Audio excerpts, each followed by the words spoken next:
ఈరోజు ఈ కార్యక్రమానికి అధ్యక్షత వహిస్తున్న సత్తుపల్లి మాజీ శాసనసభ్యులు తప్పకుండా మళ్ళీ మీ ఆశీస్సులతో తిరిగి కాబోయే శాసనసభ్యుడు పెద్దలు గౌరవనీయులు శ్రీ సండ్ర వెంకటవీరయ్య గారికి, గౌరవ రాజ్యసభ సభ్యులు సోదరులు శ్రీ వద్దిరాజు రవిచంద్ర గారు, గౌరవ మాజీ మంత్రివర్యులు పెద్దలు శ్రీ పువ్వాడ అజయ్ కుమార్ గారు, గౌరవ మాజీ పార్లమెంట్ సభ్యులు మాజీ ఫ్లోర్ లీడర్ పార్లమెంట్లో లోక్సభలో గౌరవనీయులు శ్రీ నామా నాగేశ్వరరావు గారు, గౌరవ శాసన మండలి సభ్యులు ఖమ్మం జిల్లా పార్టీ అధ్యక్షులు శ్రీ తాతా మధు గారు, గౌరవనీయులు జిల్లా పరిషత్ మాజీ అధ్యక్షులు పెద్దలు మదిర బాధ్యులు శ్రీ లింగాల కమలరాజు గారు, గౌరవనీయులు ఈ నియోజకవర్గానికి మరి ఈ మెంబర్షిప్ మరియు ఎస్ఐఆర్ కార్యక్రమానికి బాధ్యులుగా విచ్చేసిన మాజీ డిసిసిబి అధ్యక్షులు శ్రీ కూరాకుల నాగభూషణం గారు, గౌరవ అశ్వరావుపేట మాజీ శాసనసభ్యులు శ్రీ పెద్దలు శ్రీ మెచ్చా నాగేశ్వరరావు గారు, సోదరులు జిల్లా గ్రంథాలయ సంస్థ మాజీ అధ్యక్షులు ఉద్యమ బిడ్డ అన్న దిండిగాల రాజేందర్ గారు, మా తమ్ముడు మరి మొన్న జరిగిన శాసన మండలి ఎన్నికల్లో ఓటమి పాలైన నిరంతరం మరి నిరుద్యోగుల కోసం మరి విద్యార్థుల కోసం కష్టపడుతున్న తమ్ముడు శ్రీ రాకేష్ రెడ్డి గారు, సోదరుడు మరొక ఉద్యమ బిడ్డ తమ్ముడు బొమ్మరి రామ్మూర్తి గారు, అట్లాగే సత్తుపల్లి నియోజకవర్గ సీనియర్ నాయకులు మాజీ మున్సిపల్ చైర్మన్ తమ్ముడు మహేష్ గారు, అట్లాగే మరి మాజీ గ్రంథాలయ సంస్థ అధ్యక్షులు శ్రీ ఉమా గారు, ఇంకా ఎవరెవరి పేరైతే నేను చెప్పట్లేదు, మాజీ జెడ్పీటీసీలు ఉన్నారు, ఎంపీపీలు ఉన్నారు, మండల పార్టీ అధ్యక్షులు ఉన్నారు, సింగిల్ విండోల అధ్యక్షులు ఉన్నారు, సర్పంచులు ఉన్నారు, ఎంపీటీసీలు ఉన్నారు, గ్రామ శాఖల అధ్యక్షులు ఉన్నారు. నేను ఎవరెవరి పేరైతే చెప్పట్లేదో వారందరూ దయచేసి మనసులోనే తిట్టుకొని మరి ఒకసారి గట్టిగా చప్పట్లతో వీరయ్య గారికి అభినందనలు చెప్పాలని చెప్పి నేను కోరుతాను. ఇప్పుడు మాట్లాడే ముందు పత్రికా మిత్రులు వచ్చారు, వచ్చి వారు కలిసి అన్న మాకు కూడా సమస్య ఉంది మీరు ప్రస్తావించాలి అన్నారు. నేను ఆశ్చర్యపోయా. పత్రికా మిత్రులకు ఏం సమస్యలు ఉంటాయి? మరి పత్రికల్ని చూసే మంత్రి గారిది సత్తుపల్లి నియోజకవర్గమే కదా, ఐఎన్పిఆర్ మినిస్టర్ గారు, మరి వారికి ఏం సమస్య ఉంటుందని నేను అనుకున్నా. ఇవాళ రాష్ట్రంలో ఏ వర్గాన్ని కూడా వదిలిపెట్టకుండా సతాయిస్తున్న కాంగ్రెస్ ప్రభుత్వం మన విలేకరు సోదరులను కూడా సతాయిస్తూ ఉన్నారు. మన ప్రభుత్వం ఉన్నప్పుడు ఆనాడు మరి నియోజకవర్గ స్థాయిలో పనిచేసే రిపోర్టర్లు ఎవరైతే ఉంటారో వారికి వారి హోదాను గుర్తిస్తూ మీరు నియోజకవర్గ స్థాయిలో తాలూకా స్థాయిలో పనిచేస్తున్న మరి పత్రికా సోదరులుగా గుర్తించి గౌరవించి వారికి కార్డులు ఇచ్చేది.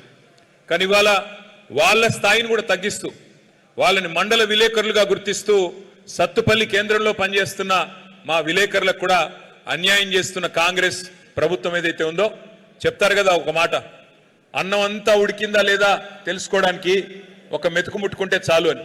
అట్లాగా ఈరోజు చివరికి విలేకరులను కూడా వదలకుండా వేధిస్తున్న కాంగ్రెస్ ప్రభుత్వం, ముఖ్యంగా ఐఎన్పిఆర్ మంత్రి గారికి నేను సత్తుపల్లి వేదికగా విజ్ఞప్తి చేస్తా ఉన్నా. రాష్ట్ర వ్యాప్తంగా విలేకరులు బాధపడతా ఉన్నారు. దయచేసి వారి స్థాయికి వారి గౌరవానికి తగ్గ విధంగా మీరు కూడా వ్యవహరించాలని, గతంలో ప్రభుత్వం ఎట్లాగైతే వారిని బాధ్యతగా గౌరవంగా చూసుకునేదో మళ్ళీ మీరు కూడా అట్లాగే చూడాలని చెప్పి వారికి విజ్ఞప్తి చేస్తూ, ఒకవేళ వారు వినని పక్షంలో, వారు ఒకవేళ వినిపించుకోని పక్షంలో తప్పకుండా అవసరమైతే హైదరాబాద్లో కూడా వారి మీద ఒత్తిడి తెచ్చే ప్రయత్నం కూడా చేస్తామని మా పత్రికా మిత్రులకు నేను హృదయపూర్వకంగా విన్నవించుకుంటా ఉన్నా. మరి ఇక్కడికి వచ్చిన మా అన్నదమ్ముళ్ళు, మా అక్క చెల్లెలతో నేను ఒకటే ప్రార్థించేది, మీరందరూ గత 25-26 సంవత్సరాలుగా కేసీఆర్ గారి నాయకత్వంలో ఏ రకంగా మనం పోరాడి తెలంగాణ సాధించుకున్నామో నేను ప్రత్యేకంగా మీకు చెప్పాల్సిన అవసరం లేదు. ఒకటి మాత్రం వాస్తవం, ఇవాళ నాయకులుగా కొంతమంది వేదిక మీద ఉండొచ్చు, ఎంపీలు ఉండవచ్చు, గౌరవ ఎమ్మెల్యేలు ఉండవచ్చు, గౌరవ మాజీ మంత్రులుగా ఉండవచ్చు. కానీ ఈ పైన మేము కూర్చున్నామంటే, ఈ గులాబీ జెండా ఎగురుతా ఉంది అంటే, కేసీఆర్ గారిని ఇంకా ప్రజలు తలుచుకుంటున్నారు అంటే దానికి కారణం పునాది రాళ్ళు మీరు మాత్రమే. ఇవాళ మేము ఇక్కడ ఉండేదానికి, ఈ గౌరవానికి మీరు మాత్రమే అర్హులు. మొన్ననే జరిగిన మున్సిపల్ ఎన్నికల్లో మీరు చూశారు, సత్తుపల్లిలో, కల్లూరులో కేవలం స్వల్ప తేడాతో 100 ఓట్లు అటు ఇటు అవుతే కల్లూరు మున్సిపాలిటీ మన చేతుల్లో ఉంది. ఒక 250 ఓట్లు అటు ఇటు అయితే సత్తుపల్లి కూడా మనం గెలిచి ఉండేవాళ్ళం.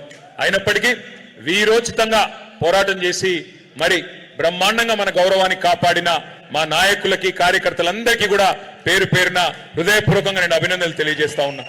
ఇవాళ రాష్ట్ర వ్యాప్తంగా ఒకటే మాట వినబడతా ఉంది. ఎక్కడికి వెళ్ళినా, సత్తుపల్లికి పోయినా, సాగర్కి పోయినా, ఆదిలాబాద్ పోయినా, అలంపూర్ పోయినా, ఎక్కడ పోయినా ఒక్కటే నినాదం వినబడతా ఉంది. ఈ దుర్మార్గ కాంగ్రెస్ పోవాలి, తిరిగి కేసీఆర్ రావాలి. ఈ మాట ఇవాళ తెలంగాణ 4 మూలల నుండి కూడా వినబడతా ఉన్నది. కానీ మరి భవిష్యత్ గురించి మాట్లాడే ముందు ఒక్కసారి మనం గతం గురించి కూడా ఒక్క నిమిషం ఆలోచించవలసిన అవసరం ఉంది. పెద్దలు కేసీఆర్ గారు ఎన్నికల ప్రచారంలో భాగంగా సత్తుపల్లి కూడా వచ్చారు. వెంకట వీరయ్య గారి విజయాన్ని కాంక్షిస్తూ మీరందరూ ఆయన్ని ఆశీర్వదించాలని చెప్పి ఇక్కడికి వచ్చి కూడా చాలా వివరంగా అన్ని విషయాలు మీకు చెప్పారు. ఏమన్నారు కేసీఆర్ గారు? 10 ఏళ్ళు, మొదటి 10 ఏళ్ళు ఒక కొత్త రాష్ట్రం ఏర్పడ్డ తర్వాత పటిష్టమైన పునాది వేసుకున్నాం. ఈ సమయంలో అభివృద్ధి ఇట్లాగే కొనసాగాలి అంటే, సంక్షేమం ఇట్లాగే విలసిల్లాలి అంటే తప్పకుండా మళ్ళీ తిరిగి గులాబీ జెండా ఎగరాలి అని ఆశీర్వదించమని చెప్పి కూడా మిమ్మల్ని ప్రార్థించారు. దాంతోపాటు ఆయన ఒక ముఖ్యమైన మాట చెప్పారు మీకు. వాళ్ళు వీళ్ళు ఏదో చెప్తున్నారని చెప్పి అన్నవస్త్రం అని చెప్పి పోతే ఉన్నవస్త్రం పోతుంది, మోసపోతే గోసపడతారు, మోసపోతే ఆగమైపోతారు అని చెప్పి కూడా మనందరినీ కూడా అప్రమత్తం చేసే ప్రయత్నం ఒక తండ్రిగా, తెలంగాణ సాధించిన ఉద్యమ నాయకుడిగా మనందరినీ అప్రమత్తం చేసే ప్రయత్నం ఆయన చేశారు. చివరికి ఎంత దాకా చెప్పారు కేసీఆర్ గారు అంటే, నాదేముంది, మీరు కనుక నన్ను వద్దనుకుంటే, మీరు కనుక నాకు అవకాశం ఇవ్వకపోతే నేను విశ్రాంతి తీసుకుంటాను, నాకేమీ ఇబ్బంది లేదని చెప్పి కూడా కేసీఆర్ గారు బాహాటంగానే చెప్పిన నాయకుడు కేసీఆర్ గారు. ఇవాళ మీ అందరినీ సత్తుపల్లిలో నేను ఆలోచించమని కోరుతా ఉన్నాను. నష్టపోయింది ఎవరు? కేసీఆర్ గారు 45 ఏళ్ల రాజకీయ జీవితం ఆయనది. 45 ఏళ్ల నుండి రాజకీయాల్లో ఉన్నారు ఆయన. మొట్టమొదటిసారి ఎమ్మెల్యేగా 85లో నెగ్గారు, అంటే దాదాపు 41 సంవత్సరాల కింద నెగ్గారు. అంతకంటే ఒక 4-5 ఏళ్ల ముందు నుండి రాజకీయాల్లో ఉన్నారు. ఆయన నష్టపోయింది ఏముంది? ఆయన ఎమ్మెల్యేగా పనిచేశారు, ఎంపీగా పనిచేశారు, రాష్ట్ర మంత్రిగా పనిచేశారు, రాష్ట్రంలో డిప్యూటీ స్పీకర్గా పనిచేశారు, కేంద్ర కేబినెట్ మంత్రిగా పనిచేసినారు, అట్లాగే రాష్ట్ర ముఖ్యమంత్రిగా మీ ఆశీర్వాదంతో 10 ఏళ్ల పాటు పనిచేశారు. ఈ దేశంలో ఆయన చేయని పదవి అంటూ ఏం లేదు. ఒక ప్రధానమంత్రి పదవి తప్ప అన్ని పదవులు ఆయన చేశారు వాస్తవానికి. కాబట్టి ఆయనకు పోయిందేమీ లేదు, ఆయన బాగానే ఉన్నారు, ఆయనకి ఏం కాల ఏముంది. ఎందుకంటే ఆయన అన్ని చూశారు, గెలుపులు చూశారు, ఓటములు చూశారు. అన్నాడు అన్న నందమూరి తారక రామారావు గారితో కేసీఆర్ గారు మొట్టమొదటిసారి నెగ్గి మరి అధికారంలోకి వచ్చిన విషయం మీకు తెలుసు. అప్పటి నుంచి చూస్తే ఎత్తులు పల్లాలు, గెలుపులు ఓటములు కేసీఆర్ గారు అన్ని చూసిన వ్యక్తి. ఆయన ఏమి కొత్త కాదు, ఇది గెలుపు కొత్త కాదు, ఓటమి అంతకంటే కొత్త కాదు. అందుకే ఎప్పుడు మేము వివరం కలిసిన నాయకులం కేసీఆర్ గారు ఒక్కటే చెప్తారు మాకు, గెలిస్తే పొంగిపోకూడదు, ఓడిపోతే కుంగిపోకూడదు, జీవితంలో ఇవన్నీ కామను, భయపడద్దు అని చెప్తారు. కానీ నేను మిమ్మల్ని ప్రార్థించేది ఒకటే, వాళ్ళ నష్టపోయింది ఎవరు? నష్టం ఎవరికి జరిగింది ఆలోచించండి. కేసీఆర్ గారి మాట పెడచెవిన పెట్టినందుకు, మనం కేసీఆర్ గారి మరి మాటలు వినకుండా మాయ మాటలు విన్నందుకు నష్టం ఎవరికి జరిగింది తెలంగాణలో? అందరం కూడా ఆలోచించుకోవాలి. రైతులు ఎంత గొప్పగా భారతదేశానికి స్వాతంత్రం 47లో వస్తే 2014 సంవత్సరం దాకా ఏ ప్రభుత్వము రాష్ట్రంలో కానీ కేంద్రంలో కానీ రైతు చేతిలో రూపాయి పెట్టిన ప్రభుత్వం ఎవరూ లేరు. రైతు చేతిలో అర పైసా పెట్టిన ప్రభుత్వం లేరు. రైతు దగ్గర వసూలు చేసిన వాళ్ళే అందరూ. భూమి శిస్తు పేరు మీద, నీటి తీరువా పేరు మీద, విద్యుత్ బిల్లుల పేరు మీద రైతు దగ్గర తోలు వలిచి వసూలు చేశారు. ఆఖరికి రైతులు అప్పులు కట్టకపోతే మోటార్లు ఎత్తుకుపోయిన రోజులు, స్టార్టర్లు ఎత్తుకుపోయిన రోజులు. ఆ రోజుల్లో అంజుమన్ బ్యాంక్ అని ఉండేది, మరి ఇప్పుడు ఉన్నట్టుంది. కానీ చివరికి తలుపులు కిటికీలు ఎత్తుకుపోయిన రోజులు కూడా ఉన్నాయి, లోన్లు కనుక కట్టకపోతే. మీకు కొంతమందికి పెద్దవాళ్ళకి తెలిసి ఉంటుంది. అట్లాంటి రోజుల నుండి 2014 తర్వాత తెలంగాణ రాష్ట్రం వచ్చిన తర్వాత మొట్టమొదటిసారి దేశ చరిత్రలో ఒక నాయకుడు రైతుకి పెట్టుబడి సహాయం చేయాలని చెప్పి ఆలోచన చేసి ఒకసారి కాదు, 2 సార్లు కాదు, 11 సార్లు నాట్లేసే టైం వచ్చింది అంటే మీకెవరికి దండం పెట్టే అవసరం లేదు, దరఖాస్తు పెట్టే అక్కర్లేదు, దఫ్తర్లు తిరిగే అవసరం లేదు. ఫోన్లన్నీ టింగు టింగు టింగుమని మోగి 70 లక్షల మంది రైతుల ఖాతాల్లో 73,000 కోట్లు వేసిన నాయకుడు భారతదేశంలో మన నాయకుడు కేసీఆర్ గారు. ఇవాళ నేను అడుగుతా ఉన్నా మన రైతు సోదరుల్ని, తెలంగాణలో మా సత్తుపల్లిలో మా ఖమ్మం జిల్లాలో నష్టపోయింది ఎవరు? 73,000 కోట్లు కేసీఆర్ గారు వేస్తే 11 సార్లు వేస్తే ఇప్పుడున్న ముఖ్యమంత్రి గారు ఏం చేశాడయ్యా ఈ 2.5 సంవత్సరాలలో అంటే 72 సార్లు ఢిల్లీకి మాత్రం పోయి వచ్చాడు. ఏం చేశాడు మరి 72 సార్లు ఢిల్లీకి పోయి అంటే? నాకైతే తెలియదు, ఏమైనా ఉంటే మీకే తెలవాల. నాకైతే తెలియదు ఎందుకు పోయాడు, ఏం తెచ్చాడు నాకైతే తెలియదు, తెలంగాణ ప్రజలకు కూడా తెలియదు. అట్లాగే నేను అడుగుతా ఉన్నా, కేసీఆర్ గారి ప్రభుత్వంలో ఇదే ఖమ్మం జిల్లాకి, ఇదే కొత్తగూడెం జిల్లాకి, ఉమ్మడి ఖమ్మం జిల్లాకి మొత్తం సస్యశ్యామలం కావాలి, గోదావరిలోని నీటిని ఒడిసి పట్టి బ్రహ్మాండంగా ఖమ్మం జిల్లా రూపురేఖలు మార్చాలి అనే ఒక ప్రయత్నం కేసీఆర్ గారు బలంగా చేశారు. కాంగ్రెస్ వాళ్ళు రాజీవ్ సాగర్, ఇందిరా సాగర్ అనేది 2 ప్రాజెక్టులకి జలయజ్ఞంలో భాగంగా రాళ్ళేసిపోయారు. కానీ చేసింది పెద్దగా ఏమీ లేదు. కానీ కేసీఆర్ గారు ఎవరో నాయకుల పేర్లు, తెలంగాణకు సంబంధం లేని వాళ్ళ పేర్లు ఎందుకని చెప్పి ఆలోచన చేసి మీ జిల్లా మొత్తం తెలంగాణకు ఆరాధ్య దైవమైన భద్రాద్రి సీతారామ స్వామి వారి పేరు మీద సీతారామ ప్రాజెక్ట్ అని పెట్టి మన జిల్లాకి 7 లక్షల ఎకరాలకి, కొత్తగా 4.5 లక్షల ఎకరాలకి కొత్త ఆయకట్టు స్థిరీకరించడానికి ఎన్ఎస్పి కింద ఉండే కాలువల కింద ఉండే వ్యవసాయాన్ని స్థిరీకరించడానికి 2.5 లక్షల ఎకరాలకి, మొత్తంగా 7 లక్షల ఎకరాలకి సాగునీరు అందించే ఒక బృహత్తరమైన యజ్ఞానికి శ్రీకారం చుట్టారు. అందులో మీ సత్తుపల్లిలో 90,000 ఎకరాలు స్థిరీకరణ, 40,000 ఎకరాలు కొత్త ఆయకట్టు, మొత్తం కలిపి 130,000 ఎకరాలు సీతారామ ప్రాజెక్టు పూర్తయితే మొట్టమొదటి అందుకునే నియోజకవర్గం మీ సత్తుపల్లి నియోజకవర్గం అనే మాట నేను మీకు విజ్ఞప్తి చేస్తా ఉన్నాను. 1 కాదు 2 కాదు, దాదాపు 10,000 కోట్ల రూపాయలతో ప్రారంభమైంది సీతారామ ప్రాజెక్టు. అందులో 8,000 కోట్ల రూపాయలు కేసీఆర్ గారి ప్రభుత్వమే ఖర్చు పెట్టింది. అంటే 80% నిధులు మనం ఆల్రెడీ ఖర్చు పెట్టాం. మరి 2.5 సంవత్సరాల్లో కాంగ్రెస్ ప్రభుత్వం వచ్చిన తర్వాత, జిల్లా మొత్తం కాంగ్రెస్కే గెలుపు అందించిన తర్వాత వారు మనకేమిచ్చారు? ఇవాళ ఖమ్మం జిల్లా రైతులు ఆలోచన చేయాలి. జిల్లా నుండి 3 మంత్రులు ఉన్నారు, ఉప ముఖ్యమంత్రి గారు, వ్యవసాయ మంత్రి గారు, రెవెన్యూ మంత్రి గారు, పవర్ఫుల్ పోర్ట్ఫోలియోలో ఉన్నారు. పవర్ అంతా ఖమ్మం జిల్లాలోనే ఉందట.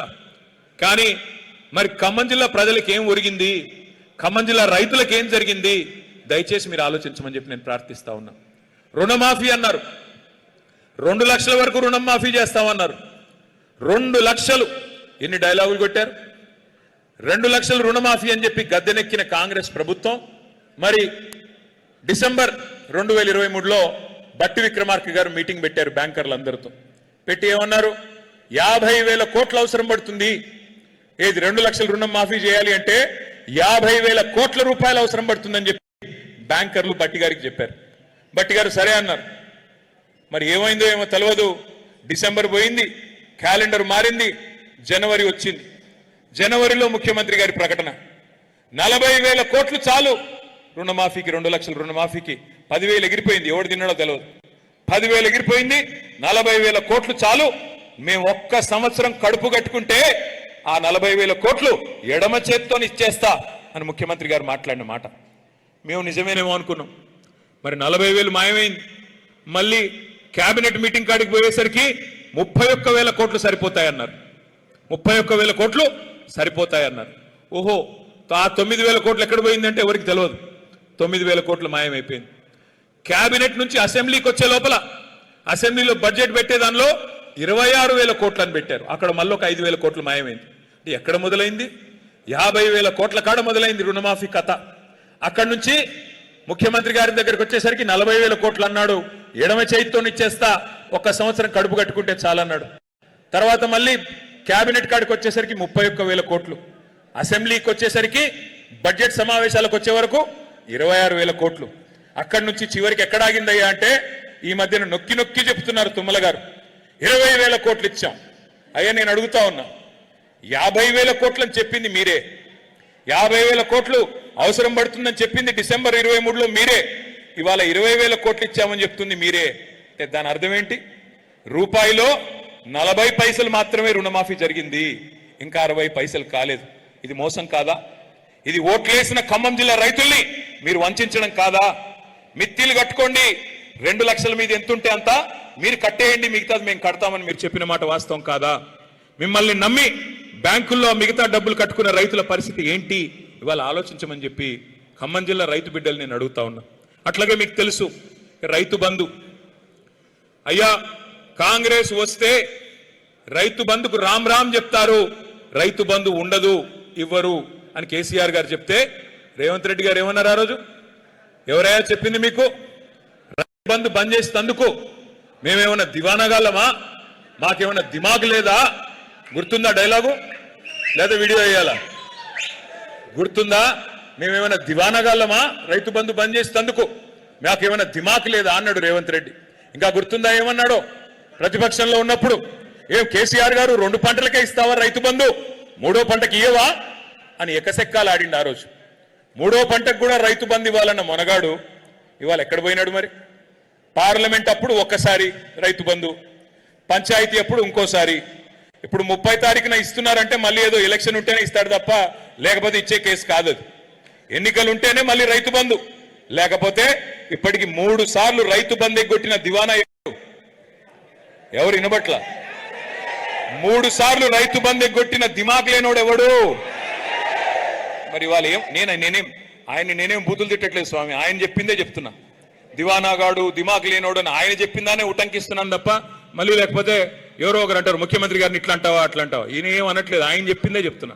అట్లాగే నేను ఒకటి అడుగుతా ఉన్నా, మీరు ఆలోచించమని కోరుతా ఉన్నా.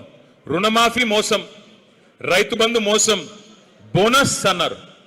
ప్రతి పంటకి బోనస్, వడ్లకి బోనస్, మక్కలకి బోనస్ 500, పత్తులకి బోనస్ 500, జొన్నలకి, కందులకి, శనగలకి, మిర్చికి అభయహస్తం మేనిఫెస్టోలో ఒక పేజీ పెట్టారు. ఇదిగో 2700 ఇంత, 500 కూడితే 3200 మొత్తం ఇచ్చేస్తాం అని చెప్పి బోనస్ అని చెప్పి ఇవాళ వస్తుందా బోనస్? మొదలేమో వడ్లన్నిటికీ అన్నారు, తర్వాత లేదు లేదు సన్నాలు మాత్రమే అన్నారు. మొన్నటిదాకా 40 రకాలు సన్నాలు అన్నారు, ఇప్పుడేమంటున్నారు? 7 రకాలకు మాత్రమే. నేను చెప్తా ఉన్నా ఇలా గుర్తుపెట్టుకోండి, ఆ 7 కూడా రాబోయే రోజుల్లో ఉండదు, అది కూడా మాయం. ఎక్కడ మొదలైంది, ఎక్కడి దాకా వచ్చింది, ఇందులో మోసం ఏందో ఆలోచించుకోమని చెప్పి కోరుతా ఉన్నా. అట్లాగే ఇంకోటి చెప్పినారు, కొనుగోలు అద్భుతంగా చేస్తామన్నారు. కొనుగోలు కొంటున్నారా? ధాన్యం కొనే పరిస్థితి ఉందా? ఇవాళ ధాన్యం తీసుకొచ్చి 30 రోజులు, 40 రోజులు, 60 రోజులు అక్కడ అవస్థలు పడుతుంటే కూడా కనీసం సంచులు ఇచ్చే దిక్కు లేదు, గన్ని బ్యాగ్స్ ఇచ్చే దిక్కు లేదు. అక్కడ సంచులు ఇస్తున్నారా? సంచులు దొరుకుతున్నాయా? లేవు. ఎక్కడ పోయినాయి సంచులన్నీ? ఢిల్లీకి పోతున్నాయి, మూటలు మూటలు పోతున్నాయి ఢిల్లీకి. రాష్ట్రంలో రైతు బంధు లేదు, కానీ ఢిల్లీలో రాహుల్ బంధు మాత్రం బాగా జరుగుతున్నది. 72,000 కోట్లు ఇక్కడ కేసీఆర్ గారు రైతులకు ఇస్తే, 72,000 కోట్లు కేసీఆర్ గారు ఇస్తే 72 సార్లు ఢిల్లీకి పోయిన ముఖ్యమంత్రి గారు నిధులు తెచ్చింది లేదు, నిధులు ఇచ్చింది మాత్రం చాలా ఉంది. కప్పం కట్టాలి, సామంతరాజు కదా, ఢిల్లీ వాళ్ళకి గులాం కదా, సామంతుడు కదా. మరి సామంతుడు కాబట్టి అక్కడ కప్పం కట్టకపోతే ఉంటుందా? పోస్టు ఊడిపోతుంది. అందుకే నెల నెల పోవాలి, కప్పం కట్టుకోవాలి, రెన్యువల్ చేయించుకోవాలి, రావాలి. రెగ్యులర్ సీఎం కాదా ఆయన, రెన్యువల్ సీఎం. రెన్యువల్ చేయించుకుంటేనే ఆ పదవి ఉంటుంది తప్ప లేకపోతే ఉండదు. ఇది వాస్తవం. అందుకే నేను అనేది ఇవాళ రైతులు అడుగుతా ఉన్నారు ఎక్కడ పోయిందంతా అని. సీతారామ విషయానికి వస్తే 2024 15 ఆగస్టు నాడు తుమ్మల గారు మంత్రులందరూ పోయి నెత్తిన నీళ్లు చల్లుకున్నారు. కేసీఆర్ గారు మొత్తం బ్రహ్మాండంగా మొత్తం పని పూర్తి చేస్తే వీళ్ళు వచ్చి నెత్తిన నీళ్లు చల్లుకున్నారు. సాధించింది ఏముంది, చేసింది ఏముంది నేను అడుగుతా ఉన్నా. ఒకటి మాత్రం పక్క, వీళ్ళ వల్ల సీతారామ కాదు, మళ్ళీ కేసీఆర్ గారు వచ్చి దాన్ని ప్రారంభిస్తారు. తప్పకుండా ఖమ్మం జిల్లాలో కేసీఆర్ గారే మళ్ళీ తరిగి మీకు నీళ్లు ఇచ్చే బాధ్యత తీసుకుంటారనే మాట కూడా నేను విజ్ఞప్తి చేస్తా ఉన్నా. ఈ వర్గం ఆ వర్గం అని కాదు, మోసపోని ఏ వర్గము లేదు కాంగ్రెస్ చేతుల్లో. నేను ఇక్కడికి వస్తా ఉన్నా, మధ్యలో వీరన్న అంబేద్కర్ గారికి దండయ్య అన్న అంటే అక్కడికి పోతే అక్కడ ఒక 10 మంది విద్యార్థులు వచ్చారు. అన్నా ఫీజు రీయింబర్స్మెంట్ రావట్లేదన్నా, అన్నా ఫీజు రీయింబర్స్మెంట్ రావట్లేదన్నా. ఒక్కసారి గుర్తు తెచ్చుకోండి వాళ్ళ మాటలు. ఏం మాటలు చెప్పారు విద్యార్థులకి? 10వ తరగతి పాస్ అయితే 10,000, 12వ తరగతి పాస్ అయితే 25,000, డిగ్రీ పాస్ అయితే 1,00,000, పోస్ట్ గ్రాడ్యుయేషన్ పూర్తి చేస్తే 5 లక్షలు. గుర్తుందా? ఎస్సీ ఎస్టీ విద్యార్థులందరికీ 10వ తరగతి పాస్ అయితే 10,000, 12వ తరగతి పాస్ అయితే 25,000. నోటికొచ్చిన బొంకుడు ఇష్టం వచ్చిన మాటలు చెప్పారు. 5 లక్షల విద్యా భరోసా కార్డు ఇస్తాం, విద్యార్థులకు ఒక విద్యా భరోసా కార్డు ఇస్తామన్నారు. ఏమైంది మరి ఈరోజు? 10,000 కోట్ల ఫీజు రీయింబర్స్మెంట్ బకాయిలు ఇవాళ పేరెంట్సే చెల్లించాలి, తల్లిదండ్రులే చెల్లించాలి, ప్రభుత్వం చెల్లించకపోయినా బాధ్యత మీదే అనే పరిస్థితి ఇవాళ వచ్చింది అంటే నష్టపోయింది ఎవరు? నష్టం జరిగింది ఎవరికి? దయచేసి ఆలోచించండి. విద్యార్థులారా, విద్యార్థుల తల్లిదండ్రులారా ఆలోచించండి. ఇదే ఖమ్మం జిల్లాలో మోసపోయి 10వ తరగతికి ఇంత, 12వ తరగతికి ఇంత అంటూ వేలం పాట పాడినట్టు నోటికొచ్చినట్టు వాగ్దానాలు ఇస్తే వాటిని నమ్మిన పాపానికి ఇవాళ కాంగ్రెస్ చేస్తున్నదేంటో దయచేసి ఆలోచించమని చెప్పి నేను కోరుతా ఉన్నా. నిరుద్యోగులకు చెప్పాడు రేవంత్ రెడ్డి, మీకు ఉద్యోగం వచ్చేదాకా నేను మీతో ఉంటా. 1-2 ఉద్యోగాలు మీరు ఊడగొట్టండి, కేసీఆర్ ఉద్యోగం, కేటీఆర్ ఉద్యోగం తీసేయండి, 2 లక్షల ఉద్యోగాలు ఇస్తా మొదటి సంవత్సరం అని చెప్పాడు. ఇచ్చాడా? 2 లక్షల ఉద్యోగాలు వచ్చినాయా రాలేదా? 2 లక్షలు కాదు, అందులో కనీసం 10వ వంతు కూడా రాలా. ఈ రోజుకి ఈ ప్రభుత్వం వచ్చినాక, కాంగ్రెస్ ప్రభుత్వం వచ్చినాక ఇచ్చిన ఉద్యోగాలు ఇవాళ కేవలం 10,000 కంటే తక్కువ. కానీ మందికి పుట్టిన బిడ్డలు మా బిడ్డలు అని చెప్పుకుంటున్నాడు రేవంత్ రెడ్డి. కేసీఆర్ గారి ప్రభుత్వంలో ఇచ్చిన ఉద్యోగాలకు, ఉద్యోగ నియామకాలకు ఈయన కాగితాలు ఇచ్చి పప్పంతా ఉడికిన తర్వాత ఉప్పు మాత్రం ఈనేసి నాదే మొత్తం అంటున్నాడు. పర్వాలేదు, నువ్వు చెప్పిందే నిజం అనుకుందాం. కానీ రేవంత్ రెడ్డి గారు, మరి నీరు చెప్పిందే నిజమైతే ఎందుకు నిరుద్యోగులు ఇవాళ రోడ్ల మీద పోరాటాలు చేస్తున్నారు? ఎందుకు దిల్సుఖ్ నగర్ లో, అశోక్ నగర్ లో ఇవాళ ఆందోళనలతో అట్టుడికి పోతున్నాయి? సమాధానం చెప్పమని చెప్పి నేను కోరుతా ఉన్నా. 4,000 నిరుద్యోగ భృతి ఇస్తా అన్నావు రేవంత్ రెడ్డి గారు. ఒక్కొక్క విద్యార్థికి, ఒక్కొక్క తమ్ముడికి, చెల్లికి 4,000 ఇస్తా అన్నావు నెలకి. మరి 30 నెలలు అయిపోయింది, 1,20,000 ఎక్కడా అని నిరుద్యోగులు అడిగితే ఏమంటాడు రేవంత్ రెడ్డి గారు? మీ లాగులో తొండలు వదులుతా, మీ గుడ్లు మీకి గోటీలాడతా, మీ పేగులు తీసి మెడలేసుకుంటా. 2.5 ఏళ్లలో బూతులు, ఎగవేతలు, కూల్చివేతలు తప్ప మీరు చేసింది ఏంటి అని నేను అడుగుతా ఉన్నా. ఇంకొక వర్గం మా ఆడబిడ్డలు ఉన్నారు ఇక్కడ. ఏం చెప్పారు రేవంత్ రెడ్డి గారి ప్రభుత్వం? పార్టీ ఆనాడు అత్తకి 4,000, కోడలికి 2,500, నెలకి 2,500 ఇస్తా అన్నాడా లేదా? వచ్చేసినాయి అందరికీ. ఇక మా బట్టి విక్రమార్క గారు అయితే కమల్ హాసన్ ని మించిన యాక్టింగ్ చేశాడు. ఆయన కమల్ హాసన్ గారిని మరిపించాడు. కమల్ హాసన్ సరిపోడు, ఇంకా పెద్ద యాక్టర్లు ఎవరు సరిపోరు. ఎంత యాక్టింగ్! అబ్బాబ్బాబ్బా, గుర్తుందా? మధిరలో కార్డులు పట్టుకొని, ఈ కార్డులు భద్రంగా పెట్టుకోండి, 100 రోజులు గట్టిగా పెట్టుకోండి, గట్టిగా దాచుకోండి గూట్లో. 101వ రోజు మా కాంగ్రెస్ కార్యకర్తలు వస్తారు. వచ్చి ఆ కార్డులు తీసుకుని మీ ఒక్కొక్క కుటుంబానికి 2.5 లక్షల రూపాయలు సంవత్సరానికి ఇచ్చే బాధ్యత మాది అని ఆయన నమ్మమేమో అని చెప్పి తీసుకెళ్లి మళ్ళీ బాండ్ పేపర్ మీద రాసి దేవుడి కాడబెట్టి దండం పెట్టిన నాయకుడు బట్టి విక్రమార్క గారు. అయ్యా బట్టి గారు, నేను అడుగుతా ఉన్నా, మీ ఖమ్మం జిల్లా వేదికగానే ఏడబెట్టుకోవాలి కార్డులు? ఇప్పుడు భద్రంగా పెట్టుకోమంటివి కదా, ఏడబెట్టాలా? ఏం చేయాలా? నీ కార్డుల్ని బొందబెట్టాలనా? సంవత్సరీకం చేయాలనా? నీ గ్యారంటీ కార్డులకి, నీ గ్యారంటీకి ఏం సమాధానం చెప్తావు అని అడుగుతా ఉన్నా. సమాధానం చెప్పేటోడు లేడు. కానీ కొత్త డైలాగులు నేర్చుకున్నారు వీళ్ళు, విచిత్రమైన డైలాగులు. ఏమయ్యా, మరి మీరేగా చెప్తిరి 100 రోజులు అంటిరి, 6 గ్యారంటీలు అంటిరి, అన్ని 3 నెలల్లోనే మ్యాజిక్ చేస్తామంటారు కదా.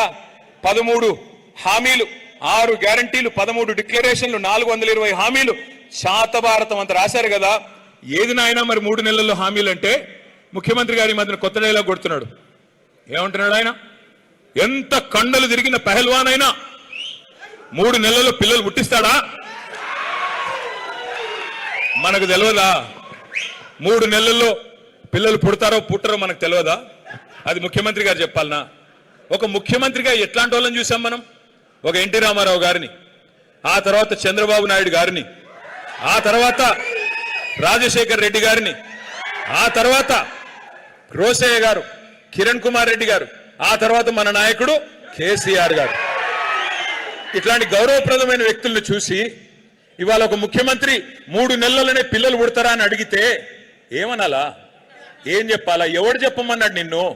3 నెలల్లోనే పొడి చేస్తా, 3 నెలల్లోనే రైతు భరోసా వేస్తా, 3 నెలల్లోనే నవంబర్లో తీసుకుంటే 2,000, డిసెంబర్లో తీసుకుంటే 4,000 అని మాట్లాడిన సన్నాసెవడు? మా తమ్ముళ్ళందరికీ 4,000 ఇస్తానని చెప్పి మోసం చేసిన దుర్మార్గుడు ఎవడు? నేను అడుగుతా ఉన్నా ఈరోజు. మరి నేను అడుగుతా ఉన్నా ముఖ్యమంత్రి గారు, 3 నెలల్లోనే పిల్లలు పుట్టరని మాకు తెలుసు. కానీ 30 నెలల్లో పుట్టకపోతే నిన్నేమనాలా? 30 నెలల్లో అయితే పుట్టాలి కదా. మరి 30 నెలల్లో పుట్టకపోతే ఏం పిలవాలా నిన్ను? మళ్ళీ ఏమన్నంటే ఈయనేదో అన్నాడని మళ్ళీ ఒక కేసు పెట్టుకో. కేసులు ఏం కాదు, ఎన్ని పెట్టుకుంటావో పెట్టుకో, నాకేం భయం లేదు. నేను ఒకటే అడుగుతా ఉన్నా, వెనకటికి ఎవడో మొహం బాగాలేక అద్దంబలు కొట్టుకున్నాడంట. మొహం బాగాలేదు అడిది, ఏమయ్యా నీ మొహం ఇట్లా ఉందంటే పోయి అద్దంబలు కొట్టాడంట. అట్లా ఉంది రేవంత్ రెడ్డి గారి ప్రభుత్వం. ఏమయ్యా మరి నీకు చేత కావట్లేదు పరిపాలన, రైతు బంధు అయ్యవు, చివరికి యూరియా అయ్యవు కదా, రైతు బంధు వదిలి యూరియా ఇచ్చే తెలివి లేదు నీకు. ఇప్పుడు కొత్తగా మా వీరన్న చెప్తున్నాడు, ఇప్పుడే ఏదో యాప్ పెట్టాడంట. యాప్ ఆడ షాపులో ఉండే కదా యాప్లో ఇచ్చేది, షాపులో ఉండాలి నా ముందు, అప్పుడే కదా యాప్లో నొక్కితే వచ్చేది. ఆడ షాపులోనే దిక్కు లేదు. అందుకే మీ అందరికి నేను మాటిస్తా ఉన్నా, మళ్ళీ ఖమ్మం జిల్లాలో మీరు మాకు మెజారిటీ సీట్లు ఇచ్చి కేసీఆర్ గారిని ముఖ్యమంత్రి చేస్తే ఆ యాప్ని తీసుకెళ్లి బంగాళాఖాతంలో పాడేసే బాధ్యత మాది. మళ్ళీ షరా మామూలుగా ఇదివరకు ఎట్లయితే కేసీఆర్ గారి టైంలో ఉండేదో, ఒక ఆటో అన్నకి ఫోన్ కొడితే మీ పొలం కాడికి వచ్చి మళ్ళీ యూరియా ఇచ్చిపోయే రోజులు మళ్ళీ తెచ్చే బాధ్యత మాది. దానికి మోడీ పేరు చెప్పి ఇంకోటి పేరు చెప్పి తప్పించుకునే ప్రయత్నం మేము చేయం. ఆ రోజు కేసీఆర్ గారు ఉన్నప్పుడు ఇదే మోడీ ఉండే కదా, మరి అప్పుడు రాని యూరియా సమస్య ఈ చేతగాని అసమర్థుల వల్ల ఎందుకు వస్తున్నది ఆలోచన చేయండి. జిల్లాలో వ్యవసాయ మంత్రి ఉండగా కూడా ఇంత పెద్ద దుర్మార్గమైన పరిస్థితి ఇక్కడ ఆలోచించమని చెప్పి నేను కోరుతా ఉన్నా. ఇంకొక మాట కూడా నేను కోరుతా ఉన్నా, ముఖ్యమంత్రి గారు చెప్తున్నారు ఈ మధ్యన కొత్తగా మహిళల్ని కోటీశ్వరులు చేసేదాకా వదిలిపెట్టడంట. ఒకరిద్దరిని కూడా కాదు, నేను కోటీశ్వరులు చేస్తా అంటే సీతక్కని సురేఖక్కని చేస్తున్నాడేమో అనుకున్నా, కానీ ఆయనంట 1 కోటి మందిని కోటీశ్వరులు చేసేదాకా వదిలిపెట్టాడంట ఆయన. 1 కోటి మందిని, ఏది మొత్తం తెలంగాణలో. సో మనం నమ్మాలా ఇది. నేను ఒకటే కోరుతా ఉన్నా, మా సత్తుపల్లి వేదికగా మా సత్తుపల్లి మా తమ్ముళ్ళు మా అన్నల సమక్షంలో ఒకటే చెప్తా ఉన్నా రేవంత్ రెడ్డి గారికి, అయ్యా కోటీశ్వరులను చేయడం దేవుడెరుగు, కోటీశ్వరులు దేవుడెరుగు, నువ్వు దయచేసి లక్షాధికారులు చేయరని ఆయన వాళ్ళని. నువ్వు చెప్తేవి కదా 2500 ఇస్తానంటివి కదా, సంవత్సరానికి 30,000, 5 ఏళ్లకి 1,50,000. నేను ఇవాళ చెప్తా ఉన్నా సత్తుపల్లి వేదికగా, రేవంత్ రెడ్డి గారు ఈ రాష్ట్రంలో ఉన్న 1,67,00,000 మంది ఆడకూతుర్లు 18 ఏళ్లు పైబడ్డ వాళ్ళు ఎవరైతున్నారో అందరూ మీకోసం చూస్తా ఉన్నారు. మీరు గనక 1,67,00,000 మంది ఆడకూతుర్ల ఖాతాల్లో ఒక్కొక్కరి ఖాతాల్లో 1,50,000 రూపాయలు వేస్తే శాశ్వతంగా రాజకీయాలు వదిలేసి వెళ్ళిపోతా అని చెప్పి నేను వారికి విజ్ఞప్తి చేస్తా ఉన్నా. చేతగాని మాటలు దానికి మళ్ళీ చాంతాడంత బిల్డప్. కోటీశ్వరులను చేస్తా, కోటీశ్వరులు చేసేది ఏం లేదు నువ్వు, కానీ లక్షాధికారులు చేయి చూస్తా, అదొక్కటి చేసి చూపెట్టు నువ్వు. ఇది కూడా చేత కాదు, కానీ మాటలు మాత్రం బీభత్సమైన మాటలు, బీభత్సమైన డైలాగులు ఒక్కటే నేర్చుకున్నాడు ఆయన. ఏమంటున్నాడు, ఇక్కడేవో లంకె బిందెలు ఉంటాయనుకొని వచ్చిన నేను, ఇక్కడ లంకె బిందెలు లేవు, నేనేం చేయాలా, కేసీఆర్ గారు అప్పుల పాలు చేసిపోయాడు, నేనేం చేయాలా అని సన్నాయి నొక్కులు నొక్కుతున్నారు మీ ఖమ్మం జిల్లా మంత్రులు. నేను ఒక్క మాట అడుగుతా, దయచేసి ఆలోచించమని కోరుతా ఉన్నా. ఖమ్మం జిల్లాలో, ఉమ్మడి ఖమ్మం జిల్లాలో, ప్రస్తుత ఖమ్మం మరియు కొత్తగూడెం జిల్లాలో కేసీఆర్ గారు రాకముందు ఎన్ని మెడికల్ కాలేజీలు ఉండేది? ప్రభుత్వ మెడికల్ కాలేజీలు 0. మీరు 65-70 ఏళ్ళు కాంగ్రెస్ కు గుద్ది వాళ్ళకు ఫుల్గా ఓట్లేసినా ఒక్కటంటే ఒక్క మెడికల్ కాలేజ్ కూడా లేనే లేదు. ఏం చేశారు మరి కేసీఆర్ గారు? మీకు నిజమే, ఒక్క నిమిషం అనుకుందాం. వాళ్ళు చెప్పే పచ్చి అబద్ధాలు, అప్పుల పేరిట చెప్పేది ప్రతిదీ అబద్ధమే. కేసీఆర్ ప్రభుత్వం చేసిన అప్పు కేవలం 2,80,000 కోట్లు, అది కూడా 10 ఏళ్లలో, అంటే సంవత్సరానికి 28,000 కోట్ల అప్పు. ఈయన గారేమో 4 లక్షల కోట్ల అప్పు చేసిండు ఇప్పటికే 2.5 ఏళ్లలో. సరే, దాని సంగతి తర్వాత చెప్తా. 2,80,000 కోట్ల అప్పు కేసీఆర్ గారు చేశారు. ఈయనేమంటున్నాడు, కాదు 8 లక్షల కోట్లను ఒకడంటాడు, 6 లక్షల కోట్లు ఒకడంటాడు, 7 లక్షలను ఒకడంటాడు. నోటికి ఎంత వస్తే అంత, ఎవరికి ఎంత తోస్తే అంత. సరే, నువ్వు చెప్పింది నిజమే అనుకుందాం, ఒక్క నిమిషానికి నువ్వు చెప్పింది నిజమే అనుకుందాం. నేను అడుగుతా ఉన్నా రేవంత్ రెడ్డి గారిని, ఏం జరిగింది మరి? కేసీఆర్ గారు అప్పు చేశారు, ఓకే అనుకుందాం.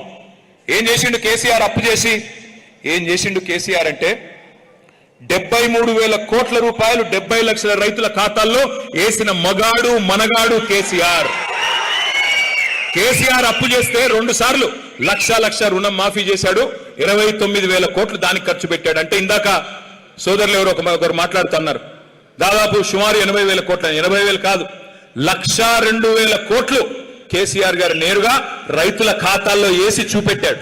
అప్పు చేస్తే కేసీఆర్ ఏం చేసిండు? సీతారామ ప్రాజెక్టు కట్టిండు. మరి బ్రహ్మాండంగా 80% పూర్తి చేసి వడ్డిచ్చిన విస్తరలాగా నీ చేతుల్లో పెట్టిండు. సీతారామకి 8,000 కోట్లు ఖర్చు పెట్టిండు. కాళేశ్వరం ప్రాజెక్టు కట్టిండు కేసీఆర్. కట్టి 1,00,000 కోట్లు ఖర్చు పెట్టి 40 లక్షల ఎకరాలు ఇవాళ సాగులోకి తెచ్చిండు కేసీఆర్. అప్పు చేసిండు కేసీఆర్. ఎస్, పాలమూరు రంగారెడ్డి ఎత్తిపోతల పథకం కట్టి దాన్ని కూడా 90% పూర్తి చేసి దాదాపు 30,000 కోట్లు దాని మీద ఖర్చు పెట్టిండు కేసీఆర్. మీరు అధ్వానంగా చీకట్లో మమ్మల్ని వదిలిపెట్టిపోతే, కరెంటు ఇవ్వకుండా సతాయిస్తే మా రైతన్నల్ని కేసీఆర్ గారు వచ్చిన తర్వాతనే కదా భారతదేశం మొత్తంలో మొట్టమొదటిసారిగా 24 గంటలు ఉచిత విద్యుత్ రైతులకు ఇచ్చిన మనగాడు కేసీఆర్ కాదా? దానికోసం 1,50,000 కోట్లు ఖర్చు పెట్టాడు కేసీఆర్. కొత్త పవర్ స్టేషన్లు, కొత్త ట్రాన్స్ఫార్మర్లు, కొత్త సబ్ స్టేషన్లు, లైన్లు, అట్లాగే కొత్త విద్యుత్ ఉత్పత్తి కేంద్రాలు ఇవన్నీ కట్టింది కేసీఆర్ ప్రభుత్వం కాదా? 7,700 మెగావాట్ల విద్యుత్ సామర్థ్యం ఉంటే ఉత్పత్తి సామర్థ్యం 24,000 మెగావాట్లకు తీసుకెళ్లింది కేసీఆర్ నాయకత్వం కాదా? 24 గంటలు కరెంట్ ఇచ్చిన మాట వాస్తవం కాదా? ఇవన్నిటికీ కేసీఆర్ ఖర్చు పెట్టాడు. దాంతో పాటు కేసీఆర్ అప్పు చేసిండు నిజమే. 1000 గురుకుల పాఠశాలలు పెట్టిండు. ఎస్సీ, ఎస్టీ, బీసీ, మైనారిటీ పిల్లలకి 6.5 లక్షల మందికి మరి సంవత్సరానికి 1,20,000 రూపాయలు వాళ్ళ మీద ఖర్చు పెట్టి, నెలకు 10,000 రూపాయలు ఖర్చు పెట్టి ప్రపంచంతో పోటీపడే పౌరులుగా తయారు చేసిండు కేసీఆర్. అవును, కేసీఆర్ అప్పు చేసిండు. ఏం చేసిండు? 200 రూపాయల పెన్షన్ 10 రెట్లు పెంచి 2,000 రూపాయలు చేసి మరి ఆసరాగా నిలబడ్డాడు పేదింటి ఆడబిడ్డలకి, పేదింటి పెద్ద మనుషులకి. అవును, కేసీఆర్ అప్పు చేసిండు. 14 లక్షల మంది ఆడ కూతుర్లకి కళ్యాణ లక్ష్మి పేరుతో, షాదీ ముబారక్ పేరుతో ఒక మేనమామలాగా 1,00,000 రూపాయలు ఇచ్చి లగ్గం చేసిండు కేసీఆర్. అవును, కేసీఆర్ అప్పు చేసిండు. కేసీఆర్ కిట్లు ఇచ్చి ఆడ కూతురు పుడితే 13,000, మగపిల్లోడు పుడితే 12,000 ఎవరన్నా ఇచ్చారా దేశంలో? ఇవన్నీ చేసిండు కేసీఆర్. నేను రేవంత్ రెడ్డిని అడుగుతా ఉన్నా, అయ్యా మరి కేసీఆర్ అప్పు చేస్తే ఇన్ని పనులు చేశాడు, ఇంకా చెప్పమంటే ఇంకో గంట చెప్తా. దయచేసి నువ్వేం చేసావో చెప్పు. 4 లక్షల కోట్లు అప్పు చేసి 2.5 ఏళ్లలో నువ్వు చేసిందేంది, సాధించిందేంది, తెలంగాణకి వండి వారించిందేంది చెప్పమని కోరుతా ఉన్నా. ఒక్క పని ఏదన్నా ఫలానా పని గొప్ప పని చేశాడు రేవంత్ రెడ్డి గారు అని చెప్పుకునే పరిస్థితి ఉందా? చేశాడు గొప్ప పని. ఖమ్మంలో ఏం చేశాడు? వెలుగుమట్లలో పేదవారి ఇండ్లన్నీ నేలమట్టం చేశాడు. 1000 ఇండ్లు. ఎందుకు? వాళ్ళ రియల్ ఎస్టేట్ వ్యాపారాలకు అడ్డం వస్తున్నారని. పొంగులేటి శ్రీనివాసరెడ్డి గారి రియల్ ఎస్టేట్ వ్యాపారం, తుమ్మల నాగేశ్వరరావు గారి రియల్ ఎస్టేట్ వ్యాపారం, వాటికి అడ్డం వస్తున్నారని పక్కన ఉన్న అందవిహీనమైన కాలనీ అంటారు, పక్కన ఉన్న విల్లాస్కి అడ్డం వస్తుందని చెప్పి పేదవాళ్ళ కడుపు మీద తన్నారు కాంగ్రెస్ నాయకులు. అవును, అభివృద్ధి జరుగుతా ఉంది బ్రహ్మాండంగా. రెవెన్యూ, రాష్ట్ర రెవెన్యూ పడిపోతోంది. కానీ రెవెన్యూ మంత్రి గారి అక్రమ సంపాదన మాత్రం 100,000 కోట్లు పెరిగిపోతానే ఉన్నది. అవును, అభివృద్ధి జరుగుతోంది. మీ బుగ్గపాడులో ఫుడ్ పార్కులో ఏం జరుగుతా ఉంది? మట్టి ఎత్తుకొని పోతున్నారు. మట్టి మాత్రమే కాదు, ఇవాళ నేను అడుగుతా ఉన్నా, అక్కడ మార్కెట్ విలువ 60 లక్షలు ఉంటే ఎకరానికి 21 లక్షలకు ఎకరం రాసి ఇవ్వవలసిన అవసరం ఏమొచ్చింది? 70 ఎకరాలు. ఎవరికి రాసిచ్చారు? ఎందుకు రాసిచ్చారు? అదే కంపెనీ పక్కన మార్కెట్లో 60 లక్షల ఎకరం ఉంటుంది పక్కకే, కానీ ఇక్కడికి వచ్చేసరికి 21 లక్షల ఎకరాలు. ఎవరి కోసం? మీకు టీఎస్ఐఐసి వాళ్ళు చెప్పారు, ఇండస్ట్రియల్ ఇన్ఫ్రాస్ట్రక్చర్ కార్పొరేషన్ 40 లక్షలకు తక్కువ ఇవ్వకూడదని. మార్కెట్ వాల్యూ 60 లక్షలు, 40 లక్షలేమో మరి టీఎస్ఐఐసి వాల్యూ. ఏది కాదని 21 లక్షల రూపాయలకి ఎకరం ఎందుకు ఇవ్వాల్సి వచ్చింది? 21 లక్షలు ఒకటే కాదు, మట్టి సీతారామ ప్రాజెక్ట్ నుండి 100 కోట్ల మట్టి దోపిడీ చేస్తున్న మంత్రి ఎవరు తెలవదా మీకు? మీ గౌరవ వ్యవసాయ మంత్రి గారు, ఆయనే ఉన్నారు దాని వెనకాల. ఇది జరుగుతా ఉంది ఇవాళ రాష్ట్రంలో. ఏం జరుగుతా ఉందంటే, పొంగులేటి గారికి మాత్రం 1000 కోట్ల కాంట్రాక్టులు, ఇక్కడ బుగ్గపాడులో దోపిడీ, అక్కడ వెలుగుమట్లలో ఇల్లు నేలమట్టం, రైతుకు రైతు బంధు రాదు, యూరియా దొరకదు, కొనేటోడు లేడు, దేనికి మళ్ళీ ఏమి జరగదు, పెన్షన్లు పెరగవు, ఏది ఒరగదు. కానీ మళ్ళీ అభయహస్తం గాడిది గుడ్డు, అది మాత్రం చెప్పాలి. అందుకే నేను మిమ్మల్ని ప్రార్థించేది, నష్టపోయింది ఎవరు? కేసీఆర్ గారా లేక ఖమ్మం జిల్లాలోని పేద ప్రజల? ఆలోచించండి. నేను ఇక చివరిగా ఒక్క మాట మీకు చెప్పేది, ఇవాళ రాష్ట్రంలో మోసపోని వర్గం లేదు. బీసీలకి 1,00,000 కోట్లు అన్నారు, మోసం. 5 ఏళ్లలో ప్రతి బడ్జెట్లో 20,000 కోట్లు పెడతాం. బీసీలను, ఎస్సీలను, ఎస్టీలను కాంట్రాక్టర్లు చేస్తాం. బీసీలకి 42% వాటా ప్రభుత్వ కాంట్రాక్టులలో ఎస్సీ ఎస్టీలకు 32% వాటా అన్నారు. మరి ఇవాళ పొంగులేటి శ్రీనివాసరెడ్డికి తప్ప ఎవరికన్నా వస్తున్నాయా కాంట్రాక్టులు? దయచేసి మీరు ఆలోచించండి. ఆయన మాత్రం 1000 కోట్లు వెనకేసుకోవచ్చు, కానీ ఇవాళ ఎస్సీ ఎస్టీ బీసీలకు ఇచ్చిన మాట మాత్రం ఎక్కడా చెల్లుబాటు కాదు. అందుకే మరి మీ మనసు నిండా ఉంది. నేను చూస్తా ఉన్నా సత్తుపల్లిలో దిగిన కాడికెళ్ళి ఇప్పటిదాకా మనసు నిండా ఉంది. ఏముంది? కేసీఆర్ గారు తిరిగి ముఖ్యమంత్రి కావాలి అనే కమిట్మెంట్ ఉందా? ఉందా? పక్కానా? వీరయ్య గారు మళ్ళీ తిరిగి గెలవాలా వద్దా? గెలవాలంటే కొద్దిగా గట్టిగా సౌండ్ పెంచాలా? కేసీఆర్ గారు తిరిగి ముఖ్యమంత్రి కావాలా వద్దా? కేసీఆర్ గారు తిరిగి వస్తేనే మళ్ళీ ఖమ్మం జిల్లాకు న్యాయం జరిగేది. అందుకే మరి గెలవాలి అంటే ఊరికే డైలాగులతోనో ఊరికే ఉపన్యాసాలతోనే కాదు. అందుకే ఈ కార్యక్రమం ఇవాళ పెట్టుకున్నాం. వీరయ్య గారు ప్రత్యేకంగా పిలిచారు, అన్న మీరు రావాలి, వచ్చి మా వాళ్ళకి కొంత దిశానిర్దేశం చేయాలి. మరి 294 బూతులు ఉన్నాయి సత్తుపల్లి నియోజకవర్గంలో, మరి కొంత మాకు గైడెన్స్ ఇవ్వాలని అడిగారు. అందుకే రెండు కార్యక్రమాలు ముఖ్యమైన కార్యక్రమాల గురించి మీకు చెప్పడానికి ఇక్కడి దాకా వచ్చాను. ఒకటి, ఎస్ఐఆర్ అనే కార్యక్రమం రేపు ఉదయం నుంచి ప్రారంభం కాబోతా ఉంది. ఎస్ఐఆర్ అంటే ఏంటో ఒక్క నిమిషం మీకు చెప్పే ప్రయత్నం నేను చేస్తా. ఒక్కసారి దయచేసి అందరూ అది తీసేయమనండి. మీరు వదిలి వాళ్ళు తీసుకుంటారు, మీరు ఆగండి. ఎస్ఐఆర్ ఒక్కసారి దీన్ని చూడాలని చెప్పి నేను కోరుతా ఉన్నా. దయచేసి అందరూ కూడా 10 నిమిషాలు చూడండి. ఆ తర్వాత మనం భోజనాలకు వెళ్ళిపోదాం. ఎస్ఐఆర్ అండ్ సభ్యత్వ నమోదు రెండు. ఎస్ఐఆర్ అనే కార్యక్రమం ఏంటి అంటే ఇది బేసిక్ గా ఓటర్ లిస్ట్ ని జల్లెడ పట్టే కార్యక్రమం, వడబోసే కార్యక్రమం. ఇందులో ఏం పెద్ద కన్ఫ్యూజ్ కావాల్సిన అవసరం కానీ భయపడాల్సిన అవసరం కానీ లేదు. మన వాళ్ళ ఓట్లన్నీ కూడా, ఎందుకంటే 2 దుర్మార్గమైన ప్రభుత్వాలు ఉన్నాయి, కేంద్రంలో బీజేపీ, ఇక్కడ రాష్ట్రంలో కాంగ్రెస్. వాళ్ళు ఏమన్నా మాయ చేస్తారేమో, మన వాళ్ళ ఓట్లు ఏమన్నా కట్ చేస్తారేమో అనే అభిప్రాయం అందరికీ ఉంది. ఎందుకంటే మీరు చూస్తే మన పశ్చిమ బెంగాల్ ఎన్నిక జరిగింది. పశ్చిమ బెంగాల్లో 95 లక్షల ఓట్లు తీసేశారు. చివరికి మమతా బెనర్జీ గారు ఓడిపోతే 42 లక్షల ఓట్ల తేడాతో ఆమె ఓడిపోయారు. బీహార్లో 65 లక్షల ఓట్లు తీస్తే అక్కడ అందరూ అనుకున్నారు లాలూ ప్రసాద్ గారి పార్టీ గెలుస్తుందని, కానీ ఆ పార్టీ ఓడిపోయింది. అక్కడ మళ్ళీ బీజేపీ వాళ్ళు గెలిచారు. అంటే ఇక్కడ ఏదో జరుగుతూ ఉంది. మరి ఏమన్నా దుర్మార్గం చేసే ప్రయత్నం చేస్తారా? తెలంగాణలో కూడా అట్లాగే ఏమైనా చేసే ఆలోచనలో ఉన్నారా? అందుకే అప్రమత్తంగా ఉండడానికే, మీరందరూ కూడా హుషారుగా ఉండడానికే ఈ మరి ప్రజెంటేషన్. దయచేసి 5 నిమిషాలు ధాన్యంగా చూడండి. ఇక్కడ వచ్చిన వాళ్ళల్లో ఒక్కసారి ఎస్ఐఆర్ బూత్ లెవెల్ ఏజెంట్లు చేయలేపాలి. 294 మంది ఎస్ఐఆర్ బూత్ లెవెల్ ఏజెంట్లు. మీ అందరికీ ఆ పుస్తకాలు ఇచ్చారా? ఒకసారి ఆ పుస్తకాలు చూపెట్టండి, అందరూ చూపెట్టండి పుస్తకాలు ఒక్కసారి. అందరికి వచ్చినాయా రాలేదా? రాకపోతే మళ్ళీ పంపిద్దాం.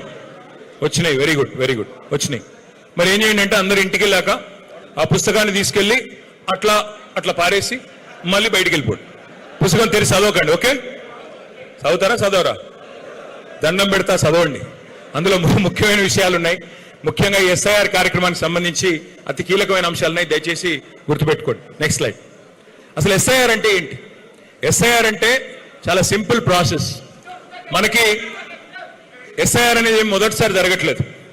భారతదేశంలో ఇదివరకు ఒక 13 సార్లు జరిగింది, ఈసారి జరిగేది 14వసారి. రేపు ఉదయం నుంచి ప్రారంభం కాబోతా ఉంది.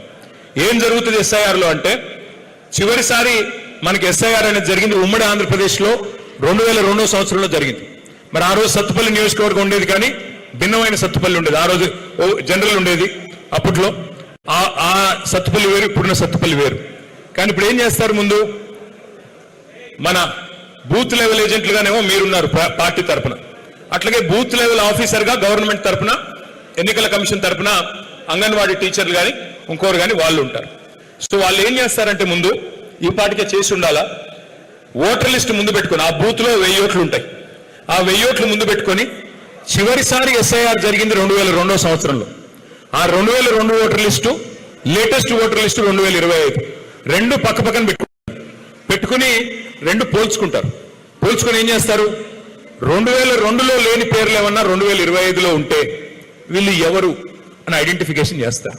అంటే ఉదాహరణకి ఇప్పుడు వీరయ్య గారు ఉన్నారు. వీరయ్య గారికి 2002లో వీరయ్య గారి పిల్లలకి ఓటు హక్కు లేదు అనుకోండి ఆ రోజు. ఇప్పుడు 2025లో ఓటు హక్కు వచ్చింది. మరి కొత్తగా కనబడుతున్న పిల్లలు ఎవరు? ఆ పిల్లల్ని వీరయ్య గారికి లింక్ చేయాలి, మ్యాపింగ్ చేయాలి, ఫ్యామిలీ మ్యాపింగ్ చేయాలి. చేయాలంటే ఒక చిన్న ఫామ్ నింపాలి. ఇప్పుడు మీ పిల్లలు ఉన్నారు, ఫర్ ఎగ్జాంపుల్ మీకు కొత్త కోడలు పిల్ల వచ్చింది. 2002లో మీ కొడుకు పెళ్ళి అవ్వలేదు, 25 కాడికి మీ కొడుకు పెళ్ళయింది, కోడలు ఇంటికి వచ్చింది. మరి కోడలు ఓటు ఇక్కడ రాస్తాం కదా, 25లో ఓటు ఉంది. ఎవరు ఈ అమ్మాయి అంటే ఈ అమ్మాయి మా కొడుకు భార్య అని చెప్పి మీరు ఒక ఫామ్ నింపి కుటుంబ పెద్దగా సంతకం పెట్టి మీరు ఇచ్చినట్టయితే ఆ ఫ్యామిలీ మ్యాపింగ్ పూర్తిగా కంప్లీట్ అవుతుంది. నెక్స్ట్, ఇది పెద్ద కన్ఫ్యూజ్ అయ్యేది ఏమీ లేదు. ఆఫీసర్లు మీరు రోజుకి మీరు తిరిగేది 50 ఓట్లు మాత్రమే, చూసేది 50 ఓట్లు మాత్రమే. అంటే రోజుకి ఒక 10 నుంచి 15 ఇండ్లు, అంతకంటే ఎక్కువే ఉండదు. మొత్తం 1000 ఓట్లు బూత్లో 30 రోజుల్లో కవర్ చేయాలి. 1000 ఓట్లు అంటే 300 నుంచి 350 ఇండ్లు ఉంటాయి. మరి నెల రోజులు కవర్ చేయాలంటే రోజుకి 10 నుంచి 15 ఇండ్లు కవర్ చేయాలి. ఆ 10-15 ఇండ్లలో మనం ఏం చేయాలంటే మనం ఒకసారి ఇది ఓవరాల్ గా చూస్తే ఇది ఇంపార్టెంట్ డేట్, ఇది ఒకటి చూడండి. రేపటి నుంచి స్టార్ట్ అవుతుంది ఎస్ఐఆర్. 24 జూలై అంటే సరిగ్గా నెల రోజులు జరుగుతుంది. ఇంటింటికి వచ్చే కార్యక్రమం నెల రోజులు జరుగుతుంది. 24 జూలై, 25 రేపు స్టార్ట్ అవుతుంది, 24 జూలై దాకా నడుస్తుంది. తర్వాత జూలై 31 నాడు, జూలై నెలాఖరికి లిస్ట్ పెడతారు. అయిపోయింది ఎస్ఐఆర్, మరి ఇదిగో ఓటర్ లిస్ట్ అని పెడతారు. అందులో మీకు అబ్జెక్షన్స్ ఉంటే, అభ్యంతరాలు ఉంటే ఒక నెల రోజులు మనకు గడువు ఉంటుంది. ఆగస్టు నెల మొత్తం మనకు టైం ఉంది. ఆగస్టు నెలలో అబ్జెక్షన్స్ మనం ఆ బిఎల్ఓ గారి ద్వారా మరి తహసీల్దార్ కార్యాలయంలో మనం సమర్పించవచ్చు. సమర్పించిన తర్వాత అభ్యంతరాలు పరిష్కరించడానికి వాళ్ళకు ఒక నెల రోజులు ఉంటుంది. సెప్టెంబర్ నెలంతా వాళ్ళు మొత్తం మన అభ్యంతరాలు పరిష్కారం చేయాలి. అక్టోబర్ 1 నాడు ఫైనల్ ఓటర్ లిస్టు పబ్లిష్ చేస్తారు. మరి ఈయన రైతు బంధు వేస్తున్నాడు అంటేనే నా అనుమానం అయితే జెడ్పీటీసీ ఎంపీటీసీ ఎలక్షన్లు పెట్టడానికే వేస్తున్నాడు. కాబట్టి మీరు జాగ్రత్తగా ఇప్పుడు మీరు ఎస్ఐఆర్ కార్యక్రమంలో మీరు పాల్గొంటే, మరి తప్పుడు ఓట్లు ఏవి లేకుండా చూసుకుంటే ఎంపీటీసీగా జెడ్పీటీసీగా పోటీ చేయాలనుకుంటున్న సోదరులు ఎవరైతే ఉన్నారో వారు చాలా క్రియాశీలంగా ఉండాల్సిన అవసరం ఉంది, జాగ్రత్త పడాల్సిన అవసరం ఉంది. నెక్స్ట్, ఏం చేయాలి? బిఎల్ఏ బూత్ లెవెల్ ఏజెంట్ గారు ఏం చేయాలి? ఏమి చేయక్కర్లేదు. సింపుల్ గా మీ పనులు 4. 1, 18 ఏళ్లు నిండిన వారికి ఓటు హక్కు వచ్చే విధంగా చూసుకోవాలి, దానికి తగ్గ విధంగా ఫామ్ నింపాలి. 2వది, ఎవరైనా చనిపోయిన వారి ఓట్లు కనుక ఉంటే వారి ఓట్లు తీసేయించాలి. 3వది, ఎవరైనా ఇక్కడ నుంచి ఓటు సత్తుపల్లి నుంచి ఇంకో ఖమ్మంకో లేకపోతే హైదరాబాద్కి వెళ్ళిపోయారు, వారి ఓటు ఇక్కడ తీసేయాలి, అక్కడ రాయించాలి. ఇక్కడ తీసేయాలంటే చెప్తాను సార్, అది కూడా చెప్తాను. అయితే ఇక్కడ 3వది ఏంటంటే, ఇక్కడ నుంచి ఎవరైనా ఉదాహరణకు మీ కూతురు పెళ్ళయింది, అమ్మాయి ఓటు ఇక్కడ తీసేయాలి, వాళ్ళ అత్తగారింట్లో రాయించాలి. అట్లాగే మీ ఇంటికి కోడలి పిల్ల వచ్చింది, ఆ అమ్మాయి వాళ్ళ తల్లిగారింట్లో ఓటు తీయాలి, మీ ఇంట్లో ఓటు రాయాలి. ఈ 4 రకాలు. ఇది ఇక్కడ చాలా ఇంపార్టెంట్ పాయింట్, అదే చెప్తున్నారు వీరన్న. ఇంపార్టెంట్ పాయింట్ ఏంటంటే, మీకు నాకు అందరికీ తెలుసు. నెక్స్ట్ మరి కొత్త ఓటు రాయించాలంటే ఈ 13 డాక్యుమెంట్లలో ఏదున్నా సరిపోతుంది. బర్త్ సర్టిఫికెట్ కానీ, క్యాస్ట్ సర్టిఫికెట్ కానీ, మీకు ఏదైనా పెన్షన్ వస్తుంటే ఆ పెన్షన్ది కానీ, లేదా ఏదైనా యూనివర్సిటీ నుంచి మెట్రికులేషన్ కానీ ఏదైనా సర్టిఫికెట్ కానీ, ఇట్లా 13 రకాల డాక్యుమెంట్స్ లో ఏది ఉన్నా మీకు ఓటు హక్కు ఇవ్వాల్సిందే. ఇదంతా కూడా మీకు ఇచ్చిన పుస్తకంలో ఉంది, మీరు చూసుకోవచ్చు. నెక్స్ట్, ఇంపార్టెంట్ ఇది, ఇప్పుడు వీరన్న చెప్తుందంతా ఇది మీ అందరికీ తెలుసు, నాకు తెలుసు, మీకు తెలుసు. 2014 దాకా మనంతా ఒకటే రాష్ట్రం, ఆంధ్ర తెలంగాణ. 14 తర్వాత మనం వేరుపడ్డాం, మన రాష్ట్రం మనది, వాళ్ళ రాష్ట్రం వాళ్ళది. అయితే ఇక్కడ ఇంపార్టెంట్ ఏంటంటే, చాలా మందికి మీ సత్తుపల్లి మరి మీ బార్డర్, మీరు అవతల ఆంధ్ర యువతల తెలంగాణ. కాబట్టి ఏమవుతుంది, చాలా మందికి 2 ఓట్లు ఉండే అవకాశం ఉంది. ఎక్కడ? 1 మీ సత్తుపల్లి లోపలే ఉండే అవకాశం ఉంది. సత్తుపల్లి లోపలే ఒకటేమో ఊర్లో ఉండొచ్చు, ఇంకోటి సత్తుపల్లి టౌన్లో ఉండొచ్చు. ఊర్లో 1, సత్తుపల్లి టౌన్లో ఉండొచ్చు. లేదా 2వది ఏంటి, పార్లమెంట్ లోపల, అంటే ఒకటి సత్తుపల్లిలో ఉండొచ్చు, ఇంకోటి ఖమ్మంలో ఉండొచ్చు. 3వ రకం, ఒకటి ఇక్కడ ఉండొచ్చు, ఇంకోటి హైదరాబాద్లో ఉండొచ్చు, తెలంగాణ లోపల ఇంకో చోటు ఉండొచ్చు. ఇక 4వ రకం, 4వ విషయం ఏంటి అంటే, ఒకటి ఇక్కడ ఉండొచ్చు, ఇంకోటి ఆంధ్రాలో ఉండొచ్చు. అయితే ఇక్కడ ఇంపార్టెంట్ పాయింట్ దయచేసి అందరూ మనసు పెట్టినండి. చట్టం ప్రకారం, ఈ ఎస్ఐఆర్ చట్టం ప్రకారం 2 ఓట్లు కనుక కలిగి ఉంటే సంవత్సరం జైలు శిక్ష పడే అవకాశం ఉంది. మళ్ళీ తర్వాత చెప్పలేదని నన్ను అనొద్దు. ఎస్ఐఆర్ చట్టం ప్రకారం ఎవరికైనా 2 ఓట్లు ఉంటే తప్పకుండా 1 సంవత్సరం జైలు శిక్ష పడే ప్రమాదం ఉంది. ప్రకాష్ రాజ్కి నేను నోటీస్ కూడా ఇచ్చారా? అచ్చా, డబుల్ ఓట్లు ఉన్నాయని ప్రకాష్ రాజ్ అనే సినిమా యాక్టర్ గారికి, పాపులర్ యాక్టర్ అయినా, ఆయనకి నిన్నే నోటీసులు కూడా ఇచ్చారని వీరని చెప్తున్నారు. అందుకే దయచేసి మిమ్మల్ని కోరేది, బూత్ లెవెల్ ఏజెంట్లు ఎవరైతే ఉన్నారో మీకు బాధ్యత ఎక్కువగా ఉంటుంది. మీరు దయచేసి, మీకు లిస్టు కూడా నేను ఇస్తాను. ఏం లిస్టు? అనుమానాస్పదంగా డూప్లికేట్ ఓట్లు. ఉదాహరణకు నేను చెప్తున్నాను, ఇక్కడ చూడండి మీరు, ఇది నిజమైన ఓటర్ లిస్ట్ ఎగ్జాంపుల్. ఇది ఇక్కడ ఒక అమ్మాయి ఉంది, అమ్మాయి పేరు లావణ్య, భర్త పేరు శ్రీనివాస్, ఆ అమ్మాయి మన జూబ్లీహిల్స్ ఎలక్షన్ లో మనం ఉప ఎన్నికల్లో ఓడిపోయాం. ఎట్లా ఓడిపోయామని చెప్పి ఆరాధిస్తే 15,000 ఓట్లు దొంగ ఓట్లు ఉన్నాయి అక్కడ. కాంగ్రెస్ వాళ్ళు రాయించారు 15,000. చివరికి వాళ్ళు 24,000 ఓట్లతో గెలిచారు. ఈ అమ్మాయికి 5 ఓట్లు ఉన్నాయి. అబ్బాయి ఏం లేదు, మీ దగ్గర కూడా చాలా మందికి ఉంటాయి సత్తుపల్లి. ఎక్కడ అమ్మాయికి 2 ఓట్లు జూబ్లీహిల్స్ లో ఉన్నాయి, ఒకటి ముషీరాబాద్ లో ఉంది, ఒకటి అంబర్పేటలో ఉంది, ఒకటి ఖైరతాబాద్ లో ఉంది. ఇప్పుడు మన టాస్క్ ఏంటంటే ఆ లావణ్య ఎవరు, అసలు లావణ్య ఎవరు, ఈ 5గురిలో అమ్మాయి ఎక్కడుంది మనమే పట్టుకోవాలా, పట్టుకొని పని చేయాలి. ఎట్లా పట్టుకోవాలా? నెక్స్ట్ మీ అందరికీ 2 రకాల పుస్తకాలు ఇచ్చాం. ఒకటి హ్యాండ్ బుక్, రెండోది వర్క్ బుక్. హ్యాండ్ బుక్ ఏమో ఇప్పుడు మీరు నాకు చూపెట్టారు, అందులో ఈ వివరాలన్నీ ఉన్నాయి. నెక్స్ట్ ఓటర్ లిస్ట్ కూడా ఇచ్చారా? నెక్స్ట్ ఇది కూడా. నెక్స్ట్ ఇది ఎలా పట్టుకోవాలి? నేను మీకు సత్తుపల్లి నియోజకవర్గానికి సంబంధించి అనుమానాస్పద డూప్లికేట్ ఓట్ల లిస్ట్ కూడా నేను మీకు ఇస్తాను, వీరయ్య గారికి ఇస్తాను. ఎట్లా? ఇప్పుడు ఆ లావణ్య గారిని ఎట్లా పట్టుకున్నాం మనం? ఓటర్ లిస్ట్ పెట్టుకుని ఒక చిన్న కంప్యూటర్ చిన్న ప్రోగ్రామ్ రన్ చేస్తే స్పష్టంగా చెప్తుంది భర్త పేరు అమ్మాయి పేరు కలిపి ఆ వయసు కూడా ఒకసారి 7 సంవత్సరాల రేంజ్ లో పెడితే ఎన్ని ఓట్లు ఉన్నాయని చూస్తే చాలా అనుమానాస్పద ఓట్లు ఉన్నాయి. అనుమానాస్పదం అంటున్నాను నేను, పక్కా డూప్లికేట్ అన్నట్ల. అట్లా ఓట్లు మీకు ఇస్తాం లిస్టు. దాన్ని మీరేం చేయాలి? వీరయ్య గారు మీకు బూత్ల వారీగా ఇస్తారు. ఇస్తే మీరు చూసుకోవాలి, వర్క్ బుక్ లో టిక్కు పెట్టుకోవాలి. ఫలానా తేజ గొట్టి ముక్కల, వినోద్ బాబు ఉయ్యూరు, అలా పక్కన టిక్కు పెట్టుకోవాలి. వాళ్ళు లింక్ అయ్యారా లేదా, వాళ్ళ ఫ్యామిలీతో అయిందా లేదా, ఓటు ఉందా లేదా, ఏమైనా అనుమానాస్పదంగా ఉందా, టిక్కు పెట్టుకోవాలి. రోజుకు మీరు కవర్ చేసేది 50 ఓట్లు మాత్రమే, 50 మాత్రమే. ఆ 50 దగ్గరికి పోతాం, తెల్లారి మళ్ళీ 50. అట్లా నెల రోజుల పాటు ప్రక్రియ సాగుతుంది. ఇందులో కన్ఫ్యూజ్ ఏం లేదు కదా, ఏం అనుమానం ఏం లేదుగా. సో సింపుల్ ప్రాసెస్, కాంప్లికేట్ ఏం లేదు. చివరి స్లైడ్. ఇది ఒక్కటి గుర్తుపెట్టుకోండి. కేసీఆర్ గారు సీఎం కావాలి, ఓకే. వీరయ్య గారు గెలవాలి, ఓకే. ఊరికినే డైలాగులు కొడితే అయిపోద్దా? 294 బూతులలో ఏ బూత్ కా బూత్ లో మీరు కథానాయకులు అవుతేనే ఒక్కొక్క ఓటు విలువైంది. నా బూత్ లో నేను మెజారిటీ తెస్తా, గులాబీ జెండా ఎగరేస్తా అని మీరు గట్టిగా అనుకుంటేనే పని అవుతుంది. నాకు తెలుసు ఎట్లా ఉంటారు కొంతమంది నాయకులు అంటే, నేను మండల స్థాయి నాయకుడిని, నేను బూత్లో ఉండడం ఏంటి, నేను జిల్లా స్థాయి నాయకుడిని, నేను మండలంలో తిరగడం ఏంది, నేను రాష్ట్ర స్థాయి నాయకుడిని, నేనేంది ఒక బూత్ చూసేది అంటారు. కానీ అయ్యా నేను చెప్పేది ఒకటే, నువ్వు ఎంత పెద్ద నాయకుడు అయినా నీ బూత్ లో మెజారిటీ తెప్పితే నీతో నాకేం లాభం? ఎంత పెద్ద నాయకుడైనా బూత్ లో మెజారిటీ తెస్తేనే, ఇంట గెలిచి రచ్చగిస్తేనే పార్టీకి ఏమన్నా ఆయన వల్ల ఉపయోగం తప్ప లేకపోతే ఏమీ లేదు. దయచేసి ముందు మీరు మీ బూత్ సెక్యూర్ చేసుకోండి. మీ బూత్ లో మెజారిటీ వచ్చే విధంగా మెంబర్షిప్ కానీ అట్లాగే ఎస్ఐఆర్ కానీ జాగ్రత్తగా చేయండి. ఒక్క నిమిషం మీకు మెంబర్షిప్ కార్యక్రమం గురించి కూడా ఒక్కసారి మీకు చూపెట్టాలి. ఆ స్లైడ్స్ పెట్టండి అమ్మా. ఇది కొత్త డిజిటల్ యాప్ మనం లాంచ్ చేసాం. ఇవాళ రేపు అన్ని యాప్లోనే చేసే ప్రయత్నం చేస్తున్నారు. సినిమా టికెట్లు కూడా యాప్లో కొంటున్నారు. అందుకే ఏమనుకున్నామంటే పుస్తకాలు అంటే యూరియా యాప్ వద్దు కానీ ఇది మాత్రం కావాలి, అది కూడా చెప్తున్నాం. యూరియా యాప్ వద్దు, అది చండాలం.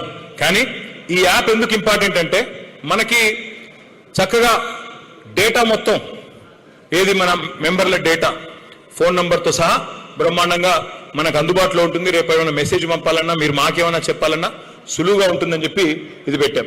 అయితే ఇందులో నెక్స్ట్ స్లైడ్, ఇందులో కేవలం 6-7 స్టెప్స్ ఉంటాయి. అందులో మెంబర్షిప్ అయిపోతుంది. ఉదాహరణకి తమ్ముడు రాకేష్ రెడ్డి ఉన్నాడు. రాకేష్ రెడ్డి సత్తుపల్లిలోని బూత్ నంబర్ 20లో ఓటర్ అనుకోండి. ఇప్పుడు ఆ బూత్ ఏజెంట్ ఎవరైతే మన వాళ్ళు ఉన్నారో, మెంబర్షిప్ ఇన్ఛార్జ్ ఎవరైతే ఉన్నారో వారు ఏం చేయాలి? రాకేష్ రెడ్డి గారి ఇంటికి పోతాం, మాట్లాడిన తర్వాత తమ్ముడు మీరు మా పార్టీలో చేరతారని అడుగుతాం.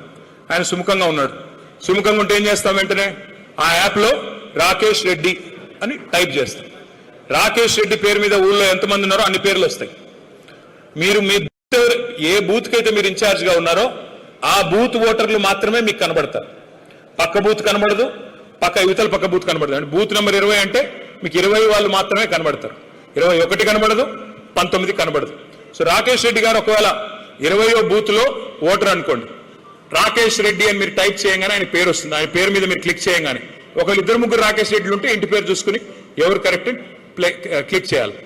చేస్తే వెంటనే ఆయన మొత్తం వివరాలు యాప్లోకి వచ్చేస్తాయి. ఓటర్ ఐడి ఏంటి, ఆయన తండ్రి పేరు ఏంటి, అడ్రస్ ఏంటి అన్నీ ఎక్కుతాయి. ఎక్కగానే మీరేం చేయాలా? ఆయన ఫోన్ నెంబర్ అడగాల. అయ్యా మరి మీ ఫోన్ నెంబర్ చెప్పండి. ఫోన్ నెంబర్ చెప్తారు. చెప్పగానే వెంటనే ఆయనకు ఓటీపీ పంపిస్తాం. ఓటీపీ ఏంటో తెలుసా? ఏంటది? 1 టైం పాస్వర్డ్. సత్తుపల్లి ఫాస్ట్. నేను వేరే దగ్గర అడిగితే చెప్పలా. సో వన్ టైం పాస్వర్డ్ ఎందుకు పెట్టాము? ఇది ఫోన్ నంబర్ తప్పుగా కాకుండా కరెక్ట్గా ఉండాలి, వెరిఫికేషన్ కోసం పెట్టుకున్నాం. సో వన్ టైం పాస్వర్డ్ వస్తుంది, ఆ పాస్వర్డ్ ఎంటర్ చేయగానే ఆ ఫోన్ నెంబర్ కూడా అప్డేట్ అవుతుంది. తర్వాత వెంటనే ఫోటో తీసుకోవాలి రాకేష్ రెడ్డి గారిది, వెంటనే అదే యాప్లో ఆయన మొహం మంచిగా నీట్గా వచ్చేటట్టు చూసుకొని ఫోటో తీసుకుంటాం. ఎందుకు చెప్తాను మీకు. ఫోటో అయిపోద్ది, అయిపోగానే అప్లోడ్ చేయాలి, మొత్తం మెంబర్షిప్ అయిపోతుంది. ఫోటో తీసుకోవడం ఎందుకు? నెక్స్ట్ ఫోటో తీసుకోవడం ఎందుకు అంటే బ్రహ్మాండమైన డిజిటల్ కార్డు, ఇట్లా అద్భుతమైన కార్డు మీ జేబులో గౌరవంగా పెట్టుకుని రేపటి రోజున గవర్నమెంట్ వచ్చాక మీరు ఏ గవర్నమెంట్ ఆఫీస్కి వెళ్ళినా కేసీఆర్ గారి తాలూకా మనిషి వచ్చాడు, జాగ్రత్త, చక్కగా బీఆర్ఎస్ హార్డ్ కోర్ నాయకుడు, ఈయనకి పనులు చేసి పెట్టాలని గౌరవం సమాజంలో అందరూ ఇవ్వాలి, అధికారులు కూడా ఇవ్వాలనే ఉద్దేశంతో ఈ కార్డుని తయారు చేశాము. అది కూడా మీరు ఫోటో దిగితే ఆ కార్డు కూడా వెంటనే డిజిటల్ గా మీ ఫోన్లోకి వస్తుంది. ఆ తర్వాత ఫిజికల్ కార్డు వీరయ్య గారు మీకు ఇస్తారు. చివరిగా నేను చెప్పేది ఒకటే, 10 ఏళ్ళు ప్రభుత్వాన్ని నడిపాం, ఒక తపస్సులాగా పనిచేశాం. రైతులు బాగుండాలి, రాష్ట్రంలో పేదలు బాగుండాలి, బలహీన వర్గాలు బాగుండాలని పథకాలు తీసుకొచ్చాం. కానీ ఒక చిన్న పొరపాటు జరిగింది. కార్యకర్తల విషయంలో చేయాల్సినంత చేయలేదు, అది వాస్తవం. నేను మీ అందరికీ మాటిస్తా ఉన్నా, 2028 డిసెంబర్లో మళ్ళీ అధికారంలోకి వచ్చిన తర్వాత మీ అందరి బాగోగులే లక్ష్యంగా నేను ప్రత్యేకమైన ఒక టాస్క్ కింద పెట్టుకుని నేను పనిచేస్తాను. మీ పదవులు కానీ మీకు సమాజంలో మీకు రావాల్సిన గౌరవం కానీ దాన్ని కాపాడే బాధ్యత వ్యక్తిగతంగా నేను తీసుకుంటాను. పెద్దలు కేసీఆర్ గారితో మాట్లాడి గతంలో జరిగిన చిన్న పొరపాట్లు ఏవి జరగకుండా నేను చూసుకుంటాను. దయచేసి మీరందరూ కూడా కార్యోన్ముఖులై ఎస్ఐఆర్ కానీ మెంబర్షిప్ కానీ వీరయ్య గారి నాయకత్వంలో అద్భుతంగా చేస్తారు అని ఆశిస్తూ, మరి ఒక్క రెండు విషయాలు, ఒక్క రెండు విషయాలు ఒక్కసారి చివరిగా ముగించే ముందు ఒకసారి రేవంత్ రెడ్డి గారిని చూసి ముగిద్దాం, ఓకేనా? రేవంత్ రెడ్డి గారు ప్రతిపక్షంలో ఉన్నప్పుడు ఏం చెప్పారు వరి ధాన్యం కొనుగోలు గురించి, ఆ వీడియో ఒక్కసారి చూడండి మీరు. నేను అడుగుతున్నా, నరేంద్ర మోడీ ఒట్టు కొనేది ఉంటే నువ్వేమైనా బ్రోకర్ గారివి దళారి పని చేస్తావా? రాష్ట్ర ప్రభుత్వం దగ్గర డబ్బులు లేవా? 2.5 లక్షల కోట్ల రూపాయల బడ్జెట్ ఉన్నప్పుడు రైతుల దగ్గర కొనాల్సింది నువ్వు. ఇక్కడున్న పేదలు, ఇక్కడున్న రైతులు, ఇక్కడున్న యువకులు, ఇక్కడున్న మహిళలు, ఇక్కడున్న దళితులు, గిరిజనులు, బలహీన వర్గాల బిడ్డలు నీకు ఓటేసి నిన్ను ముఖ్యమంత్రిని చేస్తే నువ్వు కొనకుండా మోడీ కొనాలి, బోడిగాడు కొనాలి అని మోకాలకు బోడిగుండుకు లింకు పెట్టి మాట్లాడుతుంది రాష్ట్ర ముఖ్యమంత్రి. ఒట్లు కొననప్పుడు నీకు గద్దె మీద ఉండే అధికారం లేదు కేసీఆర్. నేను ఈ వేదిక మీద నుంచి మా పెద్దల అనుమతితో చెప్తున్నా, 10,000 కోట్ల రూపాయలు మాకి మా కాంగ్రెస్ పార్టీ చివరి కింద వరకు వరి ధాన్యం కొంటుంది, విదేశాలకు ఎగుమతి చేసి రైతులకు గిట్టుబాటు ధర, మంచి ధర 1960 రూపాయలే కాదు 500 రూపాయల అదనపు బోనస్. ఛత్తీస్గఢ్ లో ఎక్కడైతే మా భూపేష్ బఘేల్ ముఖ్యమంత్రి ఇస్తుండో 500 రూపాయల అదనంగా బోనస్ ఇస్తాం. ఒక్క నిమిషం, ఇది విన్నారు కదా?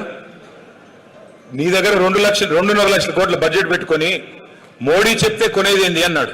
మరి వాళ్ళు ఏం చేస్తున్నాడు? రేవంత్ రెడ్డి గారు మన కేబినెట్ లో నిర్ణయం తీసుకున్నారు, మోడీ ఎంత కొనమంటే నేను అంతే కొంటా, మోడీ 40 లక్షల క్వింటాల్ అంటే అంతే కొంటా. అంటే మీరు ఉదాహరణకి రేపు ఎకరానికి 30 క్వింటాలు పండించారనుకో, కోటా మాత్రం ఏముంటుంది రేపు వచ్చే ఖరీఫ్ నుంచి చూస్తారు మీరు. మీ బ్యాగులు ఓన్లీ నేను 10 బ్యాగులు కొంటా, మిగతాది నేను కొనను అని చేతులు ఎత్తేయబోతోంది ప్రభుత్వం. సో అప్పుడు ప్రతిపక్షంలో మాట్లాడింది మీరు విన్నారు, ముఖ్యమంత్రి గారిని పట్టుకుని బ్రోకర్ అన్న మాటలు కూడా మీరు విన్నారు. 10,000 కోట్లు మాకు ఇవ్వండి, బోనస్ తో సహా నేను చెల్లిస్తాను డైలాగులు, మరి ఉత్తర కుమార ప్రగల్భాలు మీరు చూశారు. ఇప్పుడు ఈ మధ్య కాలంలో వ్యవసాయ మంత్రి గారు రేవంత్ రెడ్డి గారు మాట్లాడిన మాటలు వినండి. అందుకే ఈనాడు కిషన్ రెడ్డి గారికి విజ్ఞప్తి చేస్తున్నా, తక్షణమే తెలంగాణ రాష్ట్ర ప్రభుత్వం సేకరించిన ఓట్లు, తడిసిన ధాన్యంతో సహా కేంద్ర ప్రభుత్వంతో కొనిపించాలి. మా మొక్కలు, మా జొన్నలు, మా పొద్దుదెరువులు, ఇత్తనాలు కేంద్ర ప్రభుత్వం కొనుగోలు చేయాల్సిందే. ఆ బాధ్యత కిషన్ రెడ్డి గారు తీసుకోవాల్సిందే. తడిసినవైనా మిగతావైనా మొక్కలైనా ఈ ఇత్తనాలు కొనాలన్నా లేకపోతే ఈ ధాన్యం కొనాలన్నా కేంద్ర ప్రభుత్వం ముందుకు రావాలి. పంటల కొనుగోలు కూడా ఇలా ముఖ్యంగా చెప్పినట్టుగా కేంద్ర ప్రభుత్వం యొక్క విధి విధానాలకు అనుగుణంగానే తెలంగాణ రాష్ట్రంలో కూడా భవిష్యత్తు పంటల కొనుగోలు ఉంటాయి. కేంద్ర ప్రభుత్వం